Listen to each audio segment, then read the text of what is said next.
Primero que nada, la primera pregunta de todas las sesiones es, ¿hay alguna pregunta sobre lo que vimos en la clase anterior? ¿Hay algo que quisieran preguntar, algo que no haya quedado claro, algo que tengamos que retomar? Profe, Dígame. sí, de hecho yo sí quería que tal vez se refiriera de nuevo a los conceptos de trascendencia y inmanencia, porque no Sí, me quedaron del todo claros. muy bien. La duda es entonces general. Ahí están viendo la presentación, ¿verdad? Sí, Muy bien. Vamos a ver. Los conceptos de inmanencia y trascendencia, simplemente lo que hacemos es que ubiquémonos en un entorno explicativo, en un entorno, vamos a ver. Recuerden los tres ámbitos que hemos mencionado en el curso. El ámbito ontológico, el ámbito epistemológico y el ámbito lógico, ¿verdad? En ese sentido, cada uno de estos ámbitos lo que nos genera es algo así como, vamos a decir, tienen unos linderos, unos límites dentro de los cuales opera lo que estamos explicando o dentro de los cuales suceden cosas, por así decirlo. Por ejemplo, la pregunta sobre las reglas del pensamiento están más allá de no es una pregunta ontológica, sino que es más bien una pregunta lógica. En ese sentido, podemos decir entonces que la pregunta sobre las reglas del pensamiento trasciende al ontológico. ¿Qué quiere decir esto? Que va más allá, que opera desde fuera de los parámetros, de los criterios mediante los cuales nosotros nos referimos al ontológico. De la misma manera, cuando yo hago preguntas sobre el ser, sobre lo que las cosas son, o sea, cuando la pregunta es meramente ontológica, eso, lo vamos a decir también, trasciende lo epistemológico. ¿En qué sentido? En que aunque se pueden relacionar entre sí, el criterio ontológico responde a un entorno determinado y el criterio epistemológico responde a otro entorno que son fáciles de diferenciar entre sí. Entonces, inmanencia y trascendencia lo tenemos que pensar en función de adentro de cuáles límites está funcionando, está operando, están sucediendo cosas, de modo tal que si estamos adentro de los límites, si estamos pensándolo hacia el adentro de esos límites, estamos dentro de lo inmanente. Y si por el contrario estamos hablando de reglas, de parámetros que están por fuera de esos linderos, entonces estaríamos hablando de trascendencia. Por eso es que trascender, trascendere, significa eso, ir más allá de, estar por fuera de. Desde el punto de vista ontológico, ahora sí, el asunto es que la explicación sobre la trascendencia se vuelve sumamente importante a lo largo de la historia del pensamiento, precisamente porque nos ubica en la necesidad de preguntarnos si estos principios explicativos, si estos principios ontológicos que hemos estado viendo en el curso, pertenecen, operan hacia ese adentro que les estoy diciendo, o si pertenecen o más bien operan desde un afuera de esas reglas, de esos parámetros, de esas formas de ser y de ocurrir. Yo les daba el ejemplo de Dios como trascendente. Bueno, es el ejemplo por excelencia de la trascendencia. Pero también podemos hablar de la trascendencia en función simplemente de qué tan afuera o qué tan adentro de los ámbitos que quiero explicar estoy. Tal como lo hice ahora cuando pasé del ámbito epistemológico al ontológico o al lógico, ¿verdad? Aun cuando se relacionen, cada uno de esos puede ser trascendente al otro dependiendo del parámetro con el que lo veamos. Ahora, lo que me interesa es esa noción, que la noción quede clara. Trascender como un estar por fuera y la inmanencia, esa inherencia, estar por dentro. Mejor que no sé quién hizo la pregunta. Sí, yo, Edgar, profe. Sí, sí, Oh, sí, de hecho sí. Entonces podríamos decir que, por ejemplo, hay preguntas, el de trascendencia me queda buenísimo, porque, por ejemplo, hay preguntas que a la ciencia le trasciende. sí, sí, Sí, sí. pero en el asunto de la inmanencia, tal vez un ejemplo, algo más, o sea, sí entiendo que es algo ya que esté, por ejemplo, algo que sea inmanente a la filosofía, por ejemplo, sería eso mismo, digamos, la pregunta sobre Dios, por ejemplo. ¿Estoy bien? Bueno, vamos a ver. Se puede comentar lo siguiente. La pregunta sobre Dios, sobre un primer principio, sobre una primera causa, a la cual además se le llame Dios, es de interés filosófico, pero no es privativo de lo filosófico. O sea, no solo lo filosófico se pregunta por Dios, también la religión se pregunta por Dios, ¿ya? También la teología se pregunta por Dios, también, y hay otros ámbitos, también la cultura se pregunta por Dios. ¿Me explico? Ahora, ¿cuál es la diferencia? Que cada una de estas explicaciones, de estos modelos explicativos, van a tener criterios mediante los cuales vamos a ubicar esa divinidad de una o de otra manera. Por ejemplo, la religión, la del culto, la que tiene una estructura del rito, etcétera, etcétera, sitúa a la divinidad en una trascendencia. Por lo menos eso es bastante evidente en las tres religiones monoteístas, ¿verdad? Tanto en el judaísmo como en el cristianismo, como en el islam. Dios es una entidad que está muy por encima de las demás cosas, es muy distinto a las demás cosas, es perfecto, es absoluto, es eterno, etcétera, etcétera, y las demás cosas no lo son. Entonces, ese Dios tiene esa trascendencia. Si usted se ubica filosóficamente hablando, por ejemplo, en el Dios de Spinoza, usted va a ver que ahí no hay una trascendencia. Dios no se distingue, no opera de manera distinta. La causalidad que uno encuentra en Dios es además la única, entonces uno la tiene que encontrar también en nuestro modo de ser. Entonces, vea que la propuesta de Spinoza sería una propuesta filosófica donde hay una noción de divinidad, pero inmanente. No hay trascendencia en Spinoza en ese sentido. Hay otras propuestas filosóficas donde sí hay trascendencia. Vamos a ver la de Aristóteles y la de Tomás de Aquino, por decirle algo. Edgar, ¿mejor? Sí, sí, claro que sí. Gracias, profe. Perfecto. ¿Alguna otra cosa que haya quedado, Esteban? Esteban, Sí, buenos días, profe. buenos días, buenos días. Vieras que yo me puse a pensar, digamos, después de la clase, si dentro de la trascendencia se podría hablar del tema, por ejemplo, de la gente que habla de los milagros. Sí, Sí, sería un tema. Vamos a ver, si estamos en un esquema inmanente, si estamos en un esquema explicativo inmanente, muy probablemente, es el caso, por ejemplo, el de Spinoza, el milagro no tendría lugar. O sea, vamos a ver. El punto es, si estamos explicando todo con una única manera, con una única causalidad, sabiendo además que, como decían los medievales, ¿cómo eran? Natura non fiat hiatus, la naturaleza no hace saltos, la naturaleza es consistente y coherente a lo largo de todo lo que en ella ocurre, entonces el milagro no tendría cómo explicarse.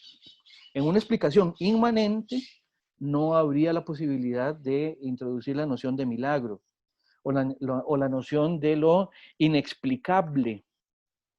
En una noción inmanente o una explicación inmanentista, lo que cabría es hablar de lo inexplicado, no lo inexplicable, sino lo inexplicado. O sea, en caso de que haya algo, qué sé yo, algún tipo de manifestación, algún tipo de fenómeno que no se puede explicar, como ocurre mucho, digamos, muchas historias a propósito de cosas extrañas, digamos, o cosas por el estilo.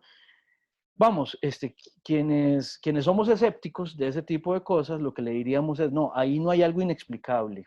Ahí lo que hay es una circunstancia, algo sobre lo cual no tenemos herramientas suficientes para explicarlo.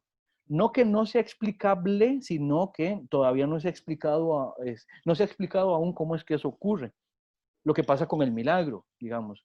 Eso que se llama milagro es un acontecer en una línea causal, que por los elementos que se presentan no habría la manera de dar cuenta de ello.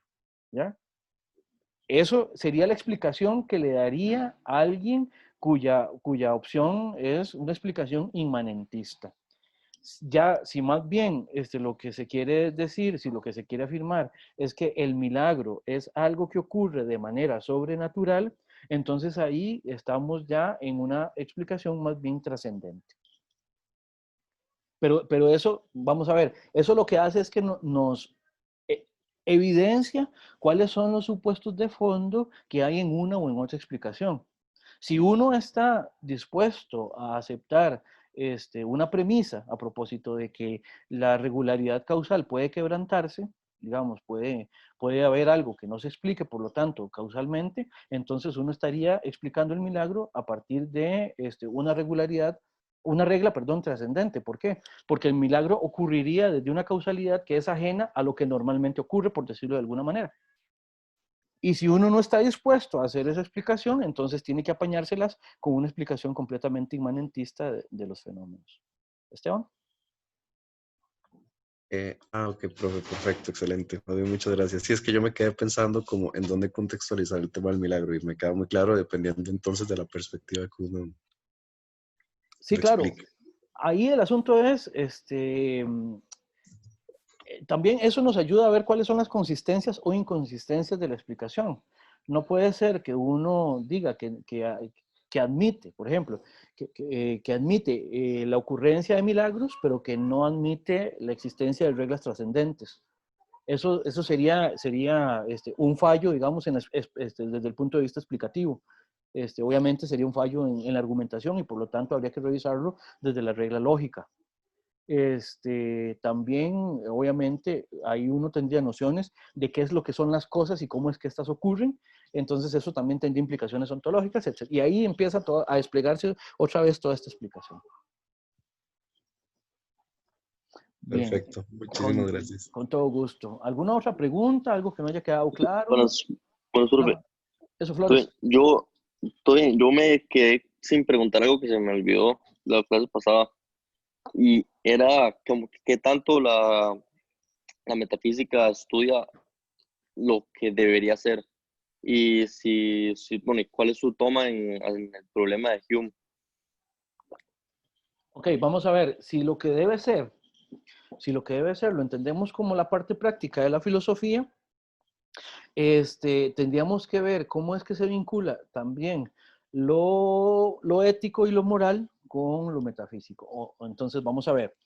El deber ser, ahí lo que tendríamos que preguntarnos, tendríamos que hacer una pregunta ontológica al deber ser. Por ejemplo, una vez que en filosofía práctica o en ética empezamos a hablar de valores, cuando empezamos a hablar no sé, de afectos, cuando empezamos a hablar también de actitudes y cosas así por el estilo, uno puede también preguntarse cómo es, o sea, para explicarse eso y para generar una explicación, uno debería también poder responder qué tipo de cosa es un valor y cuál es su estatuto de existencia. ¿Cómo es que podemos entender que los valores tienen o no existencias, si existen o no por sí mismos o no, ¿verdad? Ahora, el asunto es que lo fuerte de la discusión sobre el deber ser termina relacionándose con criterios que no son estrictamente de índole metafísica. Porque lo que nos interesa, a propósito de los valores, vamos a ver, podemos responder qué tipo de cosa es un valor, qué es un valor, pero una vez que ya eso ha quedado resuelto, lo más importante de la explicación filosófica sobre los valores es, con eso se las apaña la filosofía práctica. Ahora, Kant lo que diría, por recurrir a un autor, es que hay todo, la metafísica es, o la metafísica de la naturaleza, dice Kant, todo esto, lo que es la causalidad natural, o bien la metafísica de las costumbres, lo que ocurre a partir de la decisión, o lo que ocurre a partir de eso que llamamos decisión. Entonces, ahí se desplegaría una posibilidad de ingreso. Kant, por ejemplo, hace una metafísica de las costumbres. Bueno, no solo Kant, es una cuestión de época. También tenemos una metafísica de las costumbres propuesta por Schopenhauer, etcétera, etcétera. Entonces, el deber ser es algo sobre lo cual la metafísica puede preguntarse. Sin embargo, digamos, se pregunta con los criterios ontológicos que ya hemos visto. Y, profe, ok, gracias. Y la pregunta de Hume, de que si se puede llegar a un deber ser de un es, ¿eso es algo que se responde metafísicamente? Vamos, eso no tiene una vinculación ontológica propiamente hablando, digamos. El punto es pasar de un deber ser a partir del ser, o al revés, derivar un ser a partir de un deber ser. Recuerde que ahí lo que Hume está tratando de explicar es que los parámetros que sirven para explicar, digamos, las cosas del mundo, digamos, las cosas tal como ocurren, son unos y se perfilan de una manera, y los parámetros que tienen que ver con esa parte desiderativa del deber ser, tiene que ver con parámetros que son distintos. Lo que hay que hacer, Hume lo que está tratando de hacer es que se ubique bien el criterio para argumentar en una u en otra dirección. Ok, pero entonces, digamos, eso vendría de una descripción como trascendental, al decir que el mundo de los valores difiere o es más allá o está fuera del mundo de los hechos, por decir así. Sería trascendente, operarían, vamos a ver, depende también la explicación, pero sí, podríamos explicar que hay ciertas posturas en las cuales los valores son no trascendentales, sino trascendentes a el mundo de las cosas, en el sentido de que están en un ámbito distinto. Kant sería un ejemplo de eso.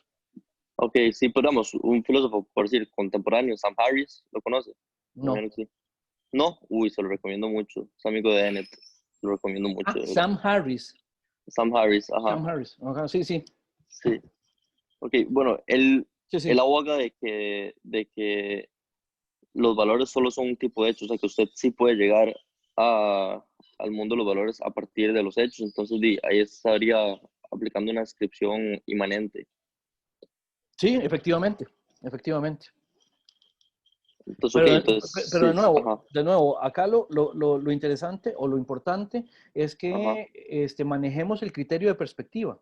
O sea, lo que hay que hacer es ubicarse en un entorno explicativo y poder decir, bueno, con los criterios que me da este entorno explicativo, entonces aquí ubico los linderos y por eso es que puedo ubicar algo más, más allá, más cerca o más lejos de mí en relación con el límite. Y por lo tanto poder decir, bueno, en esta explicación esto es trascendente, en esta otra explicación es más bien inmanente. Ok, por ahí. Bien. Perfecto.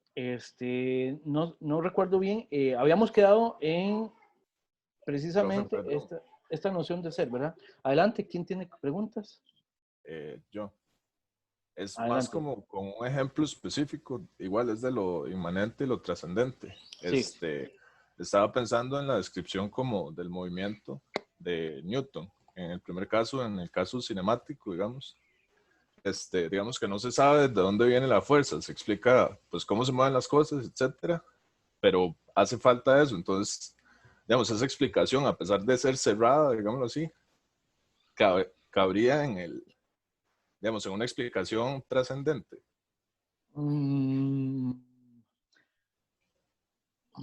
Creo que no. Vamos a ver, voy a cantarme por la respuesta de que no, por lo siguiente. El punto es que de pronto lo que no tenemos es una base fehaciente como para decir, más allá de lo que es observable en el movimiento, como para decir de dónde viene. Eso es una cosa. Y decir que entonces el movimiento viene de una manera de ocurrencia de las cosas que es completamente distinto, o sea, por lo tanto trascendente, eso ya es una afirmación distinta. Bien podemos decir, el universo explicativo es cerrado, es inmanente, hasta donde tenemos, o sea, generamos una explicación que funciona inmanentemente. ¿Por qué? Porque es lo que conocemos. El origen del movimiento, sobre eso no tenemos el dato específico. Pero como no tenemos el dato específico, no lo tenemos para ninguna de las dos direcciones. No podríamos decir fehacientemente que es trascendente ni que es inmanente hasta que podamos demostrarlo de esa manera. Por lo tanto, la explicación, más bien lo que podemos decir es que ahí estaríamos topando hasta con el límite explicativo. Ese tipo de explicaciones también se daban mucho cuando lo que se tenía era el Big Bang, por ejemplo, como límite. Antes de explicar qué fue lo que pudo haber ocurrido antes del Big Bang, que ya ahora hay propuestas explicativas que van más allá del Big Bang, digamos. Que son todas teóricas, ¿verdad? Pero ya por lo menos hay una explicación. Antes, cuando apenas se estaba generando la noción esta de Big Bang, o sea, en siglo XX, lo que decíamos, bueno, y este es el límite explicativo. No es el límite de ocurrencia de las cosas, sino que es el límite de la explicación de las cosas que nosotros podemos hacer, que son también dos cosas distintas. Parece ser que, bueno, obviamente la ocurrencia de las cosas va más allá de la explicación, porque la explicación siempre es un segundo momento, por supuesto. Las cosas ocurren y después nosotros las explicamos, ¿verdad? Creo que tiene que ver con eso, Luis. No sé si con eso le queda más claro. Sí, claro, profe. Muchas gracias. Con todísimo gusto. Muy bien. Veamos, con respecto a este tema del ser, que es importantísimo, tenemos que ver varias cositas el día de hoy. Una de ellas es las propiedades del ser, ¿verdad? Se quitó perdón. Voy a volver a compartir. Es el problema de las clases en vivo. Ahí estamos otra vez, ¿verdad? Muy bien. Las propiedades del ser. Una propiedad la vamos a entender como un rasgo de alguna cosa. Ese rasgo es característico de esa cosa. O sea, son como propiedades, son cualidades que tiene, ¿verdad? Perdón. La primera que vamos a ver es la noción de unidad del ser. Ya la vez pasada les había hablado de de estos elementos, que todas las cosas son una, verdadera y buena. Recuerdo haberlo mencionado. Estas cosas en la Edad Media se conocían como los trascendentales del ser. Son trascendentales del ser y en el sentido de que absolutamente todo ser tiene estos rasgos, tiene estas características, por lo tanto tiene estas propiedades. Todo ser es uno, o sea, todas las cosas son una, toda cosa es verdadera y toda cosa es buena. Para el curso nos preocupan o nos van a interesar más bien estas dos primeras, la unidad y la verdad ontológica, ¿verdad? ¿Qué quiere decir esta unidad? Esta unidad se relaciona mucho con la gnoseología. Gnoseología es esta manera que tenemos de explicar la forma en que entendemos las cosas. Ojo, aquí hay también una cercanía muy grande, y eso es un supuesto fuerte de esta manera de explicar las cosas. Hay una cercanía muy grande entre lo que entendemos que son las cosas y lo que las cosas son, o por lo menos se plantea esa cercanía como una manera en que operamos, como una forma en que operan las cosas y que operan nuestro entendimiento. No sé si eso queda claro. Desde el punto de vista nociológico, aquí es importante entonces que nos fijemos que esta explicación vincula nuestra manera de pensar las cosas con las cosas y lo que busca es cuánta correspondencia tienen. O sea, cuánto de lo que nosotros pensamos que las cosas son, lo podemos corroborar efectivamente en las cosas. ¿Cuánta cercanía hay a propósito de eso? ¿Se entiende esta noción? Si tienen alguna pregunta, por favor. Entonces, la unidad es una propiedad según la cual se piensa un ser pensando su totalidad, pensando su absoluta totalidad. No me va a importar, en este caso, cuáles son las partes de las cuales se compone este ser. ¿Se acuerdan el ejemplo que di de los templos nórdicos que se componían de piezas de madera? Bueno, cuando yo les digo a ustedes, cuando hablamos del templo o cuando nos referimos al templo o en relación con a dónde está el templo, el punto es, estamos haciendo referencia al templo como un ser completo, ¿ya? Es un templo que tiene techo, que tiene paredes, que tiene ventanas, que tiene puertas, que tiene esto y que tiene lo otro, pero no me interesan sus partes componentes, no cuando lo pienso como un todo. Cuando yo pienso en el templo, hago, de alguna manera, en este caso con el entendimiento, esa composición mediante la cual lo entiendo como totalidad. Eso vean desde lo nociológico, o sea, desde la noción de templo que tengo en la cabeza, y desde el punto de vista ontológico, lo que estamos pensando o lo que estamos viendo o a lo que nos estamos refiriendo, el ser templo lo estamos considerando todo él, completo, ¿verdad? Todo ser es uno, quiere decir que todo ser es una unidad completa, ¿ya? Si lo consideramos como parte de otro, de alguna manera lo estamos separando, de alguna manera lo estamos diseccionando, por decirlo de alguna manera. Vean aquí el ejemplo, ¿ya? La pata de una silla es una parte de la silla si está en la silla. O sea, ¿qué quiere decir esto? Que la pata es parte del todo que llamamos silla. Cuando ustedes, por ejemplo, si yo les hubiera hecho el ejercicio, vamos a ver, pensemos en una silla, ustedes piensan en la totalidad, ustedes no piensan en la pata solamente, ¿ya? De repente ustedes tienen algún tipo de fijación y les gustan las patas de los muebles o cosas así por el estilo, y ustedes pueden que piensen las sillas a partir de sus patas. Eso no sería habitual, yo no conozco a nadie que opere de esa manera, pero generalmente cuando uno dice o cuando uno se refiere a la cosa, se refiere a la cosa en su totalidad, ¿verdad? Y cuando la piensa en su totalidad, la piensa como una unidad. Ahora, una vez que separamos las partes, cada parte en su separación es una unidad diferente y por lo tanto es un ser distinto.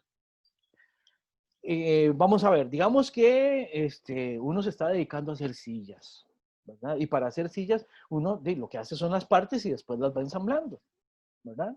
Entonces, uno puede tener una silla ya armada y puede tener además un montón de patas, un montón de asientos, un montón de respaldos. ¿Qué es lo que hace? Uno toma las partes, que son unidades distintas cuando están separadas, y las compone todas ellas juntas en un único ser que es la silla. También pensémoslo así, cuando a la silla se le quiebra la pata o se le daña la pata, yo puedo tomar la silla, la puedo desarmar para arreglarla. ¿Qué es lo que hago? Retiro la pata que está dañada y en su lugar la repongo por una que esté en buenas condiciones. Ven, una vez que he quitado la pata dañada de la silla, se convierten en dos seres. Está una silla sin una pata y una pata solita. Cuando tomo la otra pata nueva, que también es un ser individual, separado y uno, lo tomo y lo compongo con la silla cuando la reparo. Y entonces ahora con la pata nueva y con la silla que estaba dañada, hago de nuevo una única unidad. ¿Por qué? Porque ahora está de nuevo en su totalidad. Ahora, todo ser es uno. Todo ser, toda cosa es una. Quiere decir que toda cosa cumple con esta propiedad de tener unidad en sí mismo. ¿Preguntas a propósito de esto? Profe, Por favor. entonces podríamos decir que el ser humano, por ejemplo, es una cosa completa y que ya, por ejemplo, si alguien tuviera que ir, qué sé yo, un trasplante de riñón, entonces el riñón saldría y el riñón se separaría y se le reemplazaría entonces con un riñón que luego formaría parte de todo el ser o toda la cosa que sería el ser humano. Es correcto, es correcto. Ah. Los órganos, digamos, cuando vea que mis riñones, digamos, ¿no? Mis riñones son parte de mí. En ese sentido, yo no los pienso de manera separada, y ahorita que están en mí, digamos, la separación es meramente analítica, simplemente para pensarlos y para comprenderlos de manera separada. Pero si por A o por B a mí me los tienen que extraer, ya ahí incluso se convierten en algo que hasta ocupan un espacio distinto al que yo estoy ocupando, ¿lo ven? Salen de mí. Ya no son yo. Ahora estoy yo frente a mis riñones. Eso suena rarísimo, ¿no? Pero estoy yo frente a mis riñones, ¿verdad? Y toman otros que me los van a poner. Y una vez que me los ponen, yo vuelvo a hacer una unidad. Y los riñones que me quitaron se convierten en seres separados. Y unos distintos de mí.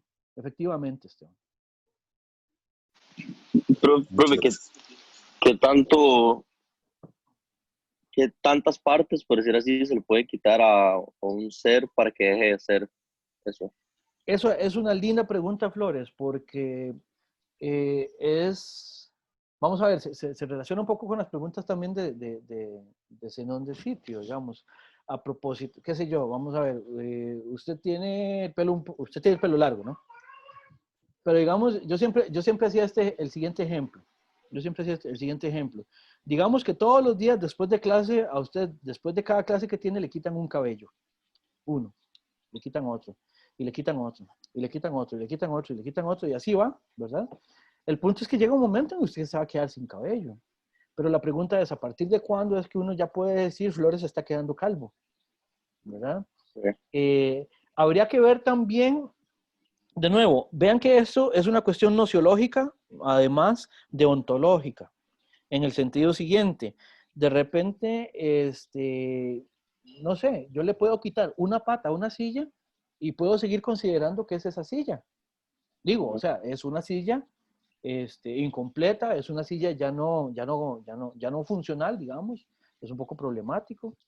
Vamos a ver, como pasa con algunas esculturas de la antigüedad, que se les han quebrado piezas, pero se siguen reconociendo como si fueran una. Por ejemplo, la Venus de Milo, que no tiene brazos, ¿verdad? Esa estatua no fue esculpida sin brazos, fue que algo pasó a lo largo de la historia y de pronto, bueno, ahora la conocemos sin sus brazos. Sin embargo, perdió los brazos, pero siguió siendo ella. Y ahora, no sé, si alguien se encontrara los brazos de la Venus de Milo, por poner un ejemplo, sería todo un acontecimiento. Ahora, los brazos están por aparte, a menos de que se los vuelvan a poner de alguna manera, si es que eso es posible, ¿verdad? Y el problema es que llega un momento en que un ser deja de ser el que era a partir de su descomposición, por supuesto. No sé si con eso quedas bien, Flores. Sí. A mí lo que me parece es como que tiene mucho que ver con la definición, ¿no? Que eso es otra pregunta, que le quería hacer. Para eso vamos, a eso vamos, sí. Ajá, acerca del significado. Sí, pero eso, de nuevo, dejemos eso marinando un ratillo. Ok. Y por ahora, vea que, de nuevo, como tiene que ver con nociología, obviamente se relaciona mucho. Ahora, recuerden, una definición es algo con lo que nos referimos a las cosas, pero también es distinto de lo que la cosa es. Eso lo vamos a ver en su momento. Dante, habías levantado la mano. Perdón, sí. Dante. Sí, no, nada más como para también traer a colación estos problemas de la unidad y de lo múltiple. Por ejemplo, es el mismo problema que se maneja a la hora de declarar un monumento o un constructo como patrimonio cultural, ¿verdad? Porque siempre hay como este problema de qué se puede modificar en una estructura y qué no se puede modificar en esa estructura para que pueda seguir siendo, ¿verdad? Ese ser. Es muy interesante porque a veces también se ve como la filo muy alejada, pero en debates como es el patrimonio cultural también se ven muy, muy manifiesto lo que es la metafísica. Efectivamente, gracias por la participación. Podemos poner un ejemplo. No sé si ustedes, es que ya no me acuerdo hace cuánto fue y si ustedes están demasiado jóvenes o si yo estoy muy viejo ya. El punto es, ustedes recordarán que la casona, la que está allá en Liberia, la casona en Guanacaste, se quemó y la reconstruyeron y la volvieron a hacer según como estaba originalmente. Bueno, alguien podría decir, no, ya eso no sirve, ya eso no es lo que era, porque está nuevita, pero bueno, es más, a propósito de esto, si ustedes andan por ahí de 21 años, quienes anden por ahí de 21 años y quienes andamos por encima de esa edad, realmente ya desde el punto de vista celular no somos quienes nacimos. ¿Qué quiere decir eso? Ya se sabe que uno por ahí de los 21 años ya ha cambiado absolutamente la totalidad de las células con las que uno nació. De modo que eso que nació en el momento en que uno nació, ya uno no lo es si nos referimos solamente a las partes componentes. Y sin embargo, yo sigo siendo Sanchitos, ustedes siguen siendo los que son, etcétera, etcétera. ¿Ven? Entonces, esa es una preocupación interesante. ¿Alguna otra Profe, pregunta respecto a la unidad, por favor? profe, eso tiene que ver con lo que se llama la esencia. En O sea, algunas es explicaciones. esencialmente, digamos, como usted dice lo de las células, esencialmente reemplacé mis células, pero sigo siendo yo, porque en Sí, esencia soy yo, o con el ejemplo de la silla, digamos. Yo sí, pensaría que para que la silla deje de ser silla, digamos, si yo le quito el respaldo, esencialmente ya no es una silla, sino que es como un banco, como que pierde su esencia. claro. Ahora, le diría que sí con peros, en el siguiente sentido. Esa sería una explicación posible, pero dentro de ciertas teorías o dentro de ciertas perspectivas, dentro de ciertas propuestas. ¿Qué quiere decir esto? No todas las propuestas filosóficas, no todas las propuestas metafísicas recurren a la noción de esencia. Es más, hay algunas que la critican fuertemente. Por ejemplo, si usted se ubica en Aristóteles, en Averroes, en Avicena, que también son muy cercanos a Aristóteles, en Tomás de Aquino, usted va a encontrar la referencia a la esencia como algo importante. Si usted, por el contrario, se ubica en Hobbes o en críticos, digamos, del esencialismo, ¿ya? Usted va a notar que la explicación de la esencia no funciona ya. O sea, porque los parámetros son distintos. Entonces, un poco lo que le decía Flores en una de las preguntas anteriores, de que depende de dónde uno se ubique, así funciona la explicación. Eso es importante también, ver cuáles son los criterios, cuáles son en este caso, el término mediante el cual uno puede explicar eso. La unidad, además, es un criterio importante, pero puede que no sea el único criterio posible. Ahorita lo estamos viendo porque en el curso nos va a servir, ya lo verán. Mejor, Yamil. Sí, claro.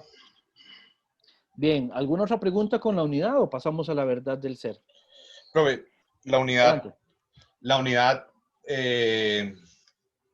la unidad, por decirlo de algún modo, solo ocuparía un espacio físico, o sea, solo ocuparía, si es unidad, solo tiene un espacio físico, o sea, no se puede dividir en dos o más. O sea, en el espacio solo ocupa uno, Sí, solo un espacio. sí, efectivamente. En el momento que ya son dos espacios, ya no es unidad, obviamente. Efectivamente. Eso, Listo. eso es un bonito criterio que trae esa colación, porque también lo vamos a ver con Kant, ese criterio es importante. Y vos a lo que estás apuntando es a algo que en ontología se llama el principio de individuación. ¿Qué es lo que me permite entender a un individuo como distinto de otro? ¿Ya? Y un criterio posible es apelar al espacio que ocupa. ¿Por qué? Porque sabemos que dos cosas diferentes no pueden ocupar el mismo espacio. Hay un principio también que se llama el de impenetrabilidad de las cosas. Es ese, que dos cosas no pueden ocupar el mismo espacio al mismo tiempo. Y por lo tanto, ¿verdad? Cosas que ocupan espacios distintos son numéricamente unas y distintas entre sí. Listo. Bien. Y las cosas que no requieren espacio, o sea, que no tienen espacio. Las cosas que no requieren espacio no son tangibles, digamos. Entonces, el principio de individuación tendría para poder individuarlas, habría que recurrir a otros criterios. Obviamente serían meramente conceptuales. Por ejemplo, un número no ocupa espacio. ¿Se entiende? O sea, los números, en tanto que son entidades conceptuales y completamente abstractas, no ocupan un espacio, no tienen tres dimensiones, ¿verdad? No están en un lugar. Pero sí hay maneras para establecer, o sea, hay criterios para diferenciar entre sí las cosas que son simples y que no ocupan espacio. Por ejemplo, por eso es que uno puede distinguir un 2 de un 3. Por eso es que uno puede distinguir un triángulo de un cuadrado. Y todas estas son cosas que no ocupan espacio. ¿Sí? Muy bien. Si no hay más preguntas con la unidad, pasemos a la verdad del ser. ¿Verdad? La verdad la vamos a ver en función de vamos a ver tres criterios en los cuales, a partir de los cuales podemos abordar el problema de la verdad. Vamos de atrás para adelante para terminar con la ontológica, que es la que más nos interesa desde el punto de vista metafísico. No es la única que nos interesa desde el punto de vista metafísico, pero es la que más. Vamos a ver. La verdad lógica es la verdad de las proposiciones, la que podemos encontrar en las proposiciones o en las afirmaciones acerca de algo, las afirmaciones o negaciones acerca de algo. Por ejemplo, la afirmación, todos los seres humanos son mortales, que es una tal vez de las afirmaciones más trilladas de todos los ejemplos filosóficos, ¿verdad? Todos los hombres son mortales, es una proposición, es una afirmación que tiene un valor de verdad, ¿verdad? ¿Qué quiere decir esto? Las proposiciones lógicas derivan su valor de verdad a partir de los elementos que se combinan en la afirmación que está haciendo, ¿verdad? Entonces, esa es una manera de entender verdad. Verdad es entonces cuando lo que una proposición dice, ¿verdad? A partir de los conceptos que tienen involucrados, ¿verdad? Tiene un valor de verdadera o de falsa, ¿verdad? Por ejemplo, la proposición todos los seres humanos son mortales, la entendemos como una proposición cuyo valor de verdad es verdadero, ¿verdad? O sea, es una proposición verdadera. Ahora, vamos a otra noción, que es la nociológica, que si se quiere es más simple que la lógica, en el sentido de que la proposición, lo que estábamos diciendo como afirmaciones en la verdad lógica, combina conceptos entre sí. Esta cuestión nociológica lo vamos a simplificar en relación con el concepto que tenemos de algo y cómo este concepto, de alguna manera, es fiel a aquello a lo que refiere.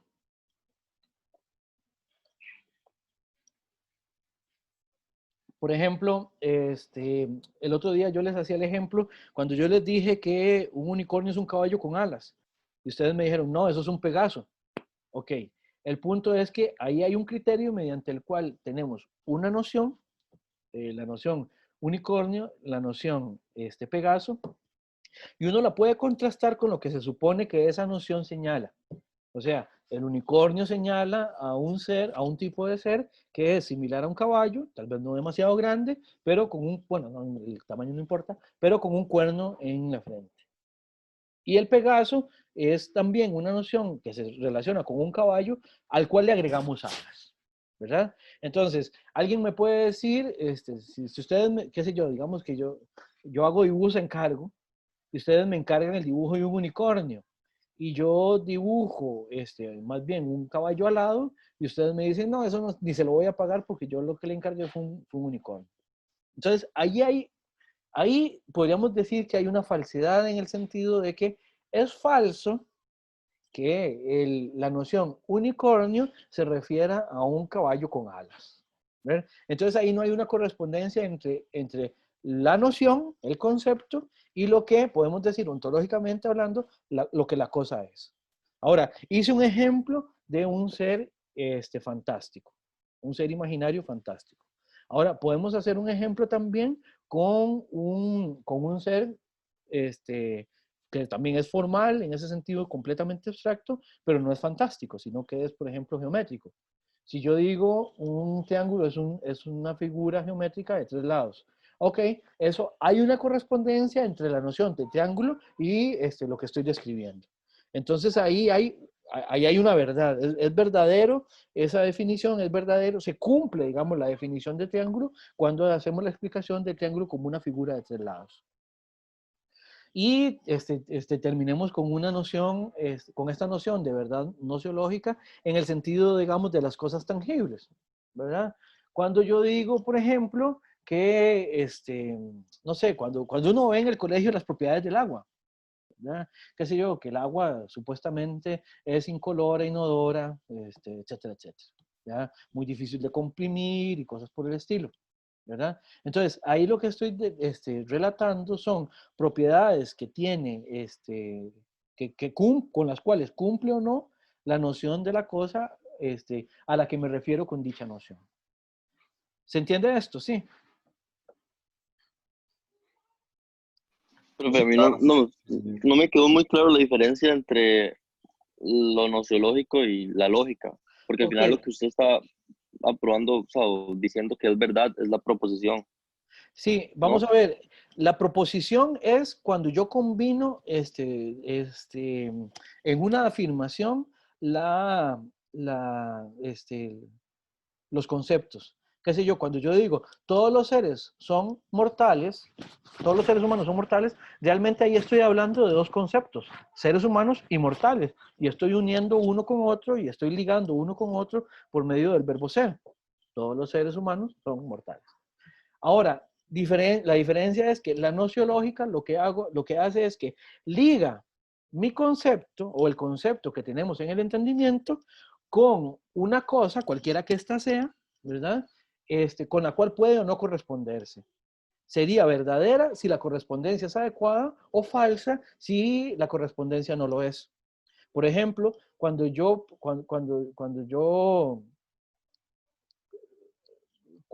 pienso, digamos, cuando uno se confunde, e incurre en una falsedad nociológica. ¿Qué sé yo? No sé si a ustedes les ha pasado, que le están hablando de una cosa y ustedes están pensando en otra porque están entendiendo lo distinto. ¿Ya? Usted me estaba hablando de, qué sé yo, les estoy hablando de un bulldog y alguien más bien en su cabeza lo que pensó es un San Bernardo. Por alguna razón lo confundió. Entonces no hay una correspondencia entre la noción y lo que la cosa es. Pero nada más la noción, no la estoy ligando con ninguna otra noción, sino directamente a la noción con la cosa. En la proposición, lo que estoy ligando son dos conceptos entre sí, y la verdad surge de esa relación entre los conceptos. En la nociológica, la verdad o la falsedad tiene que ver con la relación entre el concepto y la cosa. ¿Ve la diferencia ahora, Flores? Sí, claro, pero bien. Perfecto. ¿Alguna otra pregunta con estas dos? Profe, ¿No? sí, y Por podría favor. repetir entonces, por favor, desde el punto de vista ontológico. ¿Perdón? La verdad desde el punto de vista ontológico.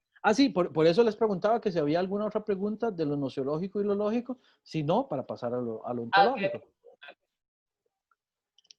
Vean que en la lógica, la verdad es una correspondencia entre lo que la proposición dice y un estado de cosas o los hechos del mundo. Por ejemplo, la proposición, todos los seres humanos son mortales, es verdadera si efectivamente los seres humanos se mueren. ¿Ya? Así de sencillo. La verdad nociológica es también una correspondencia, dijimos, entre el concepto y la cosa. O sea, es verdadera si lo que el concepto, si lo que el concepto refiere efectivamente, eficientemente, señala a aquello a lo que debería señalar. La ontológica también es una correspondencia. La verdad ontológica también es una correspondencia. Y es que esta correspondencia tiene que ver con lo siguiente, y es que es la conformidad de las cosas consigo misma. Y aquí es donde, por eso yo les decía que mejor explicar las otras dos primero y ahora esta de último, porque esta me parece es la más abstracta. La verdad ontológica de algo lo que trata de explicar es que las cosas son lo que son. Si las cosas no son lo que son, o si no fueran lo que son, no se corresponderían consigo mismo. El problema es que eso ni siquiera lo podemos pensar. O sea, vamos a ver. El punto es este. La silla en la que estoy sentado es esa silla. Imagínense que yo les diga, es que estoy sentado en una silla que no es la silla en la que estoy sentado. Eso es rarísimo. O que yo les diga, es que la silla en la que yo estoy sentado dejó de ser la silla en la que yo estoy sentado. Siempre, siempre, siempre una cosa va a tener esta conformidad consigo mismo. Siempre una cosa es lo que esa cosa es. Suena muy, muy, muy recursivo, hace un bucle sobre sí mismo, suena muy tautológico. Pero el punto es, si lo vemos en negativo, tal vez se entiende un poco mejor. Es imposible que algo no sea lo que es. Es imposible. Por eso, todo ser es ontológicamente verdadero. Esta es la afirmación que quería que revisáramos, ¿verdad? Una cosa no puede ser otra cosa que lo que es. O sea, y aquí está la explicación, es imposible que una cosa sea inconforme consigo misma, ¿verdad? Por ejemplo, vamos a hacer ahora sí un ejemplo. Bueno, aquí está, ¿se acuerdan del ejemplo del violín rojo que vimos la vez pasada? O las cosas de utilería. Ustedes me imagino que han visto, no sé, bueno, no sé, tal vez son demasiado jóvenes, pero si ustedes han visto alguna vez el Chapulín Colorado, ¿ya? Ustedes verán que el Chapulín Colorado de pronto levanta piedras grandísimas, o que en el Chapulín Colorado de pronto levantan piedras que son grandísimas y se las tiran entre sí. O a veces incluso hay algunos episodios a donde tienen grilletes de hierro, de esas pelotas que se le amarran a uno en los tobillos. Y con eso se golpean en la cabeza. Y claro, hacen toda la pantomima de que se caen y todo esto, pero eso es evidente que si a uno le descargaran un golpe con una pelota de hierro de estas, es evidentemente a uno lo matarían. Sin embargo, en el programa eso no sucede porque obviamente están utilizando grilletes o piedras que son de utilería. Entonces, vamos a ver.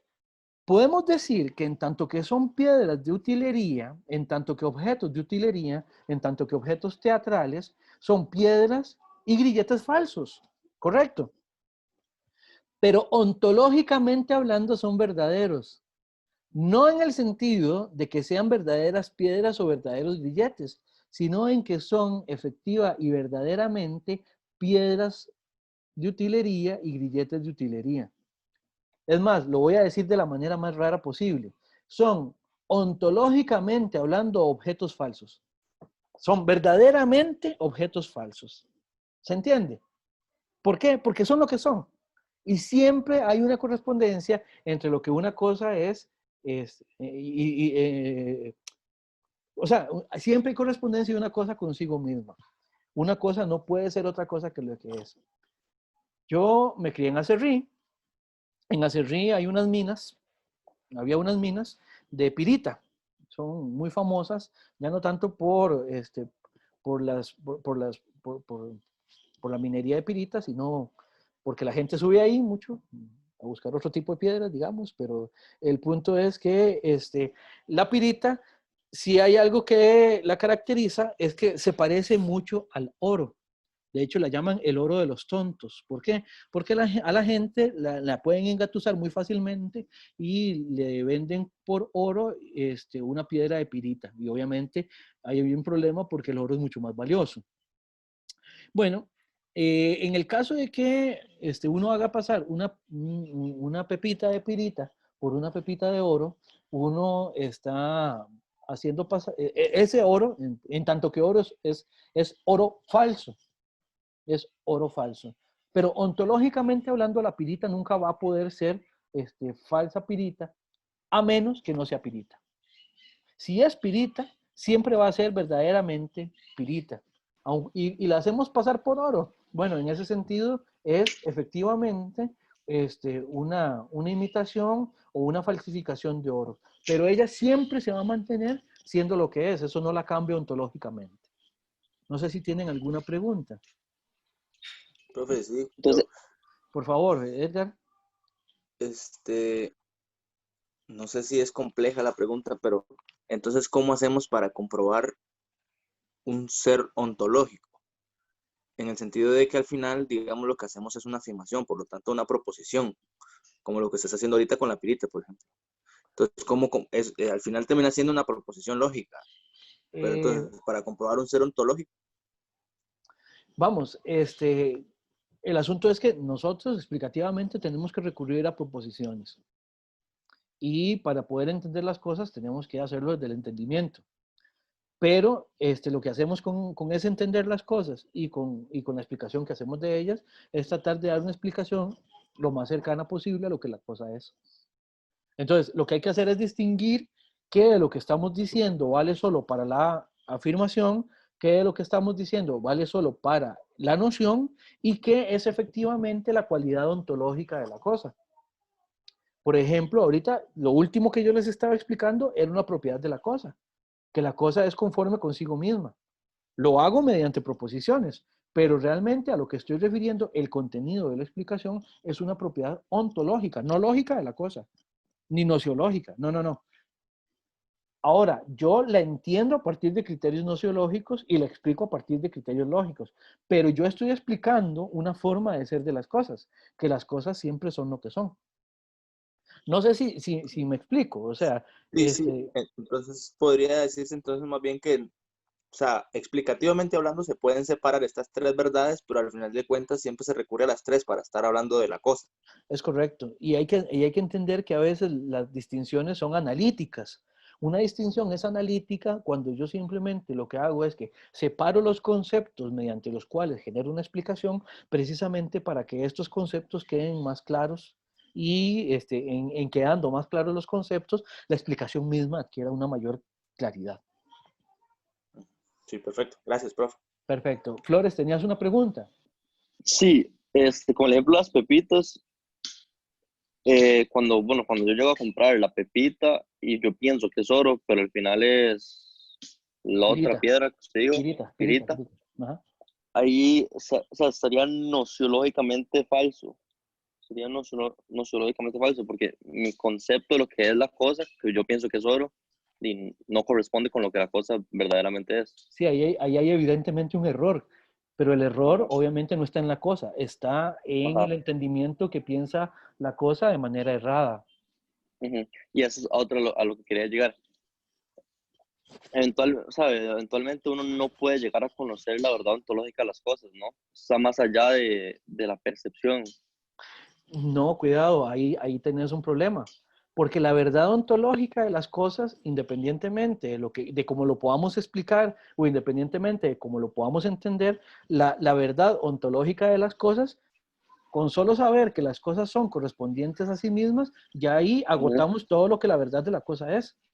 O sea, ujú, desde el punto de vista ontológico, la verdad de la cosa no va a ir más allá de eso. ujú, Independientemente de si lo entendemos bien o mal, independientemente de si lo explicamos bien o mal, la cosa siempre es lo que es, o sea, siempre se corresponde consigo misma. ok, no, por eso, o sea, yo entiendo eso, pero mi punto es el que es casi que imposible llegar a conocer lo que la cosa es. O sea, yo sé que el cielo es el cielo y la silla es la silla, pero o sea, cuando yo veo una cosa, sepa o no lo que es, siempre va a seguir siendo ella misma. Ajá. Pero entonces siento que uno nunca puede llegar a ver la cosa en sí. Es que también es otro concepto, quizás el único, de los únicos conceptos que conozco de Kant, que es la cosa en sí. La vamos a ver. Y, O ajá, sea, el concepto, no la cosa en sí, porque la ajá, cosa en sí no se puede sí, ver. ajá, sí. Exacto, eso no se puede ver, eso es lo que quiero llegar. Sí, vamos a ver. Sí, de nuevo estamos en un entorno donde esto es casi una respuesta comodín, ¿verdad? Y es que también depende de cuál es el entorno explicativo que utilicemos para hablar de las cosas. Ahí también tenemos que recurrir a ciertos conceptos distintos. Por ejemplo, hay explicaciones, por ejemplo, si usted le pregunta a Aristóteles le va a decir que no, que efectivamente nosotros tenemos la capacidad de ver lo que las cosas son en su completud y agotarlo. Después, mucho tiempo después, Kant va a decir que eso no es así, que realmente nosotros no podemos ver las cosas y agotar lo que las cosas son, lo que vos estabas diciendo, lo de la cosa en sí, eso lo vamos a ver cuando lleguemos a Kant, y lo de Aristóteles cuando lleguemos a Aristóteles. Y sin embargo, por ejemplo, en el siglo XX hay también propuestas a propósito de una defensa de que efectivamente podemos conocer las cosas. Por ejemplo, la propuesta de Moore, un lógico, que dice que no hay realmente razones de peso para, para decir que las cosas no son lo que nosotros conocemos en general de las cosas. O sea, él lo que hace es una defensa del sentido común, independientemente de que se puedan conocer cosas más allá de lo que el sentido común nos permite conocer de las cosas. Le voy a poner un ejemplo que no es tomado de Moore, sino simplemente lo siguiente. Depende de cuánto usted abra o cierre la perspectiva de análisis, usted se va a encontrar con un universo distinto. Por ejemplo, usted está sentado en un sillón que es sólido y usted lo siente sólido. Puede ser suave o puede ser más duro, etcétera, etcétera, pero no importa, es impenetrable. O sea, usted simplemente el sillón a usted lo puede sostener. Desde el punto de vista microscópico, sabemos que las cosas, o sea, los átomos, entre el núcleo de un átomo y los electrones que giran, si ya estamos en esa perspectiva microscópica, hay una cantidad enorme de espacio. O sea, lo que compone en última instancia la materia tiene mucho espacio vacío. Ahora, en una escala de organización como la que nosotros vivimos, ese espacio que hay entre núcleo y electrones es irrelevante. ¿Por qué? Porque para nosotros vivimos en un estado de cosas, en un entorno de cosas, a donde hay solidez posible. ¿Ve? O si abrimos más también la perspectiva, nosotros, si nos pensamos como individuos dentro de un planeta que es a la vez insignificante en una galaxia, que a su vez es insignificante en un universo, o sea, ya estoy pensando en la escena final de Men in Black 1, ¿se acuerdan? Donde se abre así y al final todas las galaxias entran en una canica con la que está jugando un extraterrestre que debe ser algo así como lo más enorme que uno puede pensarse, y aún así uno podría pensar en cosas más. Si usted hace ese ejercicio, ya nuestro esquema de existencia es completamente irrelevante. Entonces, yo creo que hay que tener en cuenta esa perspectiva de las cosas, ¿verdad? Esa perspectiva según la cual conocemos las cosas. Sí, Flores. Gracias, sí, claro. Gracias. Bien. Si tienen alguna otra pregunta de la verdad ontológica, la podemos evacuar de una vez, o si no, hagamos el recreo de refresco de ojos, porque ya se cumplió más de la hora, de hecho. Si no tienen alguna pregunta. Muy bien. Entonces, descansamos por 10 minutos, por favor. Nos vemos de nuevo a las 12:15. Pura vida.